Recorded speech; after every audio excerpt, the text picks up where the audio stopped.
পঞ্চম শ্রেণীর বৃত্তি পরীক্ষা ইংরেজি বিষয়ে অনলাইনে এই ওয়েবসাইটে এক্সারসাইজ করার জন্য প্রথমে যে কোনো ওয়েব ব্রাউজার খুলে তার অ্যাড্রেস বারে ঠিকানাটা লিখে নেব শিক্ষাপথ.com।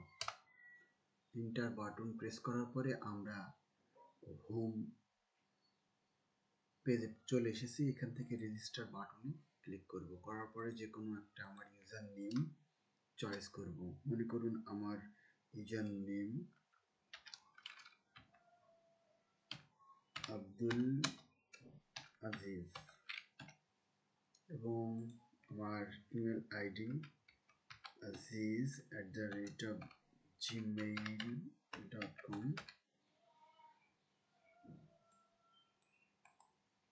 এবং আমার পাসওয়ার্ড এখানে এন্টার করছি এবং আমার স্কুলের নাম লিখে দিচ্ছি। এরপরে রেজিস্টার বাটনে ক্লিক করার পরে রেজিস্টার হয়ে গেল। এখন লগ ইন করতে আমি যে ইমেল অ্যাড্রেস দিয়ে রেজিস্টার করেছিলাম সেই ইমেল অ্যাড্রেসটা এখানে এন্টার করব। করার পরে আমার পাসওয়ার্ড ঠিক এখানে লিখে দেব। দেওয়ার পরে আমরা ড্যাশবোর্ডে চলে আসব। ড্যাশবোর্ডে আমরা কুইজে অংশগ্রহণ করার জন্য স্টার্ট এই বাটনে ক্লিক করব। কোশ্চেনগুলো চলে আসবে এবং এখানে সময় দেখা যাচ্ছে। What is the home district mention in the text? Kishoreganj.